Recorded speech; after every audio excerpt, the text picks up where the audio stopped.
नमस्कार, आप सभी का पुनः एक बार फिर से स्वागत है ज्ञान सौर कोचिंग सेंटर द्वारा संचालित ऑनलाइन चैनल द ज्ञान सौर एकेडमी पर। आइए आज हम लोग अभी क्लास 12 का फिजिक्स का अध्ययन करेंगे। इसके अंतर्गत इलेक्ट्रोस्टैटिक्स हम लोग पढ़ रहे हैं। इलेक्ट्रोस्टैटिक्स का क्लास कुछ हुआ है। इसके अंतर्गत हम लोग इलेक्ट्रिक चार्ज के बारे में जाने हैं, विद्युतीय विभव के बारे में जाने हैं, हम लोग विद्युतीय विभव के बारे में जाने हैं, विद्युतीय द्विध्रुव के बारे में विद्युतीय क्षेत्र के बारे में, विद्युतीय क्षेत्र रेखा के बारे में, उसके गुण के बारे में, आवेश से संबंधित सारी प्रॉपर्टी, सारी उसकी गणना, आवेश क्या है, उसका प्रॉपर्टी, उसके प्रकृति क्या होती है, कैसे वह कार्य करता है, उसके गुण, और ये सब के बारे में हम लोग जाने हैं, समझे हैं। अब हम लोग आगे जो काम करना है उसके अंतर्गत आज हम लोग पढ़ेंगे जो टॉपिक, उसमें से 2 टॉपिक अभी हम इस वीडियो में पढ़ेंगे। यह देख लीजिए कि कौन कौन सा टॉपिक हमको पढ़ना है। विद्युत द्विध्रुव और विद्युत द्विध्रुव आघूर्ण, विद्युत द्विध्रुव आघूर्ण, द्विध्रुव आघूर्ण, है ना।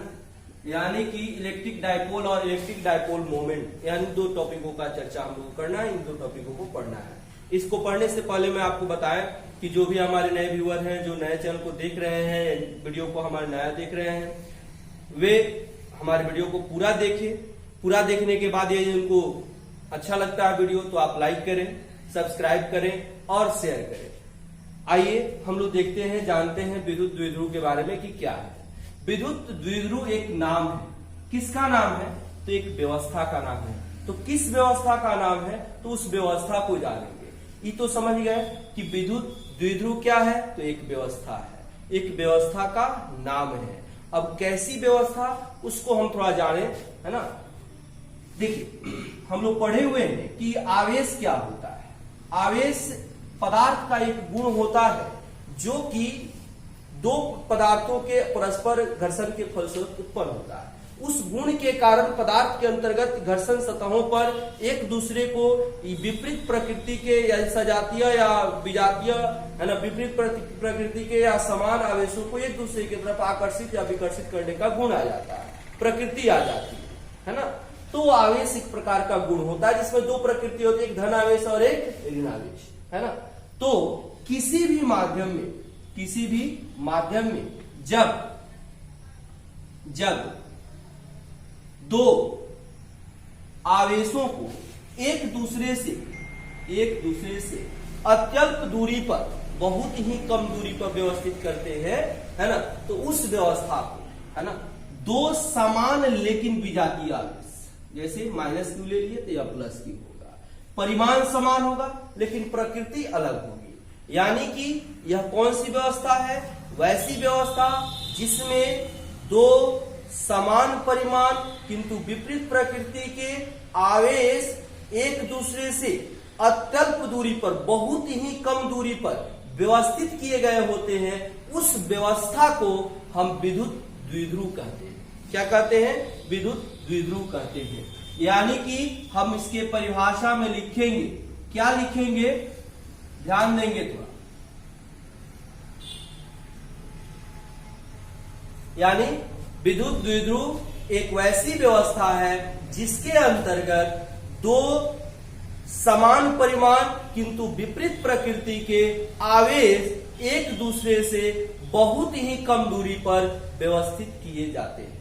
ठीक है, आप लिख सकते हैं इसको। यानी कि वैसी व्यवस्था जिसके अंतर्गत 2 समान परिमाण किंतु विपरीत प्रकृति के आवेश एक दूसरे से बहुत ही कम दूरी पर व्यवस्थित किए जाते हैं, उस व्यवस्था को विद्युत द्विध्रुव कहते हैं। ठीक है, यह हमारा हो गया विद्युतीय द्विध्रुव का परिभाषा। अब अगला जो है वह है विद्युत द्विध्रुव आघूर्ण। यानी कि विद्युत द्विध्रुव कोई भौतिक राशि नहीं।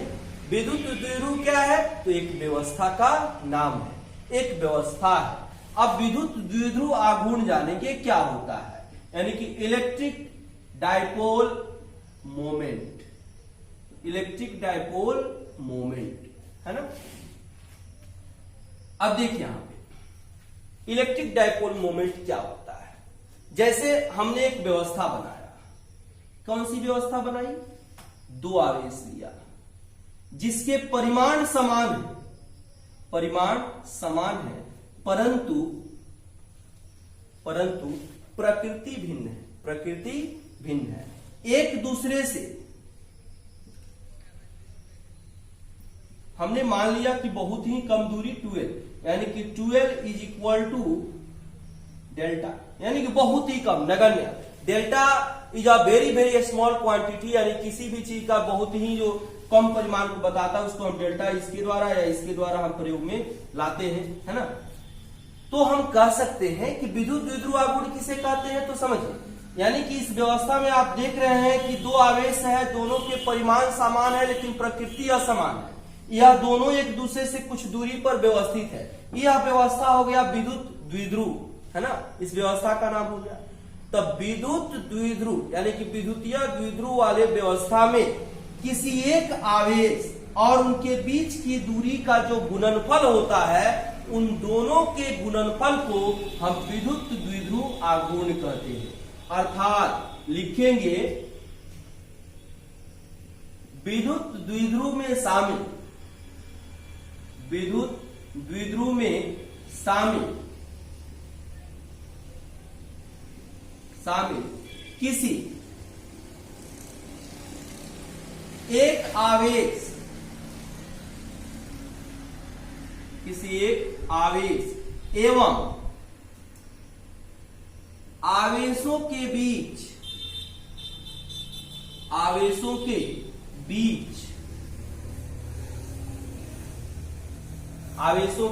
बीच के दूरी के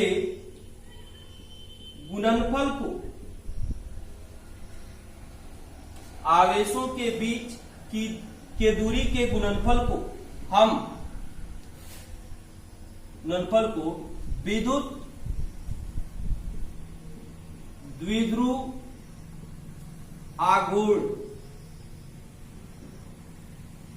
कहते हैं। विद्युत द्विध्रुव आघूर्ण कहते हैं, ठीक है। अब देखिए, विद्युत द्विध्रुव आघूर्ण कहते हैं। यहां पे अब इसका यह एक भौतिक राशि है, इसका एक परिमाण होगा, एक रिजल्टेंट हुआ। अब इसको हम डिनोट करने के लिए, इसको सूचित करने के लिए एक संकेत भी देते हैं, है ना। इसे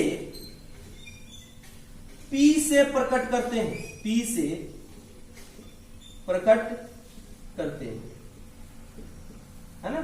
अर्थात परिभाषा से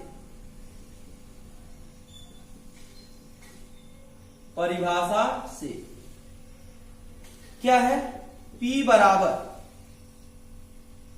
आवेश गुना आवेशों के बीच की दूरी, आवेशों के बीच की दूरी, आवेशों के बीच की दूरी, है ना। P बराबर आवेश क्या हो गया, देखिए Q, कोई भी एक आवेश, वो धनात्मक हो ऋणात्मक हो, और इसके बीच की दूरी को जो विद्युत द्विध्रुव लिए तो उसके बीच की दूरी को क्या माने थे, Q। यहां पर लिख सकते हैं, जहां Q आवेश और 2L आवेशों के बीच की दूरी, आवेशों के बीच की दूरी, ठीक है, यह हो गया। अब यहां पर देखिए, यह हो गया आपका विद्युत द्विध्रुव आघूर्ण के लिए व्यंजक। आप कोई एक आवेश ले लेंगे और उसके बीच की दूरी को, यानी कि 2L कुछ नहीं, अब ऐसा नहीं कि अब जो दूरी दिया रहेगा उसमें 2 से गुना कर लेंगे तो उसका मान हम दे देंगे, ऐसा नहीं। जो भी दूरी होगा वह 2L के परिमाण के बराबर। 2L क्यों लिए हैं, L अगर दूरी है तो 2L भी दूरी होगा। हम अपना सुविधा आगे हम देख करके यहाँ पे 2L परिमाण को लिए हुए हैं, है ना। आप यहाँ पे L भी लिख सकते हैं, तो यह 2L पूरा 2L ही एक दूरी को व्यक्त कर रहा है। अब यह नहीं सोचेंगे कि L दूरी हो गया फिर उसमें 2 से गुना करके तब आवेश में गुना करेंगे, ऐसा नहीं। यानी कि 2L पूरा ही दूरी को व्यक्त यहाँ पर कर रहा है ना। कंफ्यूज यहाँ पे नहीं होंगे, ध्यान रखेंगे इस बात को। तो यहाँ हमने जाना विद्युत द्विध्रुव क्या होता है, विद्युत द्विध्रुव आघूर्ण क्या होता है। विद्युत द्विध्रुव क्या है, तो ऐसी व्यवस्था जिसमें किसी एक माध्यम के अंतर्गत दो समान परिमाण किंतु विपरीत प्रकृति के आवेश एक दूसरे से बहुत ही कम दूरी पर व्यवस्थित होते हैं, उस व्यवस्था को हम विद्युत द्विध्रुव कहते हैं, है ना। दूसरा टॉपिक हमारा जो है विद्युत द्विध्रुव आघूर्ण क्या होता है। तो विद्युत द्विध्रुव में किसी एक आवेश और आवेशों के बीच की जो दूरी होती है, उन आवेशों की बीच के दूरी का जो गुणनफल होता है, उसी गुणनफल को हम क्या कहते हैं, विद्युत द्विध्रुव आघूर्ण कहते हैं, है ना। अर्थात अब यहाँ पे इसको एक संकेत के द्वारा व्यक्त करते, इसे कैसे प्रकट करते हैं हम, P से। तो परिभाषा से क्या हो गया, विद्युत द्विध्रुव आघूर्ण बराबर आवेश गुना आवेशों के बीच की दूरी, कोई एक आवेश, है ना। तो यहाँ पर P बराबर Q इंटू 2a। अब यहां से इसका मात्रक हम निकालेंगे और विमीय सूत्र निकालेंगे। वह देखिए मात्रक और विमीय सूत्र क्या होगा। इस यहां पर मात्रक के लिए क्या हो जाएगा, P का मात्रक कहें तो विद्युत द्विध्रुव आघूर्ण का मात्रक, है ना। यानी कि P का मात्रक बराबर क्या लिखेंगे, आवेश का मात्रक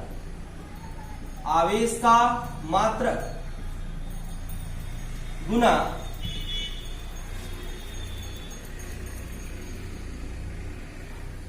दूरी का मात्रक, उनके बीच की दूरी का मात्रक, है ना।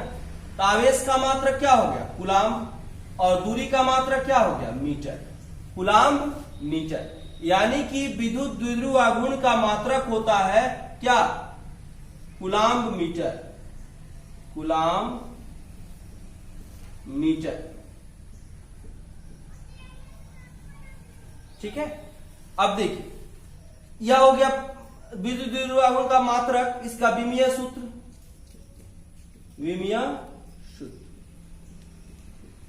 क्या होगा, तो आवेश का विमीय सूत्र गुना दूरी का विमीय सूत्र, है ना। अब देखिए आवेश Q बराबर IT होता है, तो यहां पर क्या लिखेंगे हम, IT, और दूरी के लिए क्या हो गया L, इसको क्या लिखेंगे ITL। या कभी कभी विद्युत धारा के लिए A का भी प्रयोग हम करते हैं, तो यहां पर ATL लिख सकते हैं, है ना। तो यह हो गया P का विमीय सूत्र। इसके माध्यम से हमने विद्युत द्विध्रुव जाना, विद्युत द्विध्रुव आघूर्ण जाना।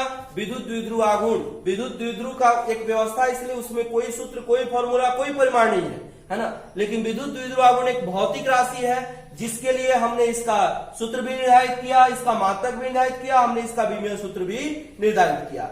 ऐसे हम यह देख सकते हैं कि इसके लिए विद्युत द्विध्रुव आघूर्ण के लिए इसका सूत्र क्या होगा, इसका मात्रक क्या होगा, इसका विमीय सूत्र क्या होगा। अगले क्लास में हम लोग विद्युत द्विध्रुव से अलग, उसके बाहर किसी बिंदु P पर विद्युतीय विभव का मान हम लोग ज्ञात करेंगे अगले वीडियो में हम लोग जानेंगे कि विद्युत द्विध्रुव से r दूरी पर अगर कोई बिंदु दिया गया है तो उस पर विद्युतीय विभव का मान कितना होगा, कैसे होगा और क्यों होगा। धन्यवाद। अगले क्लास में पुनः मिलते हैं।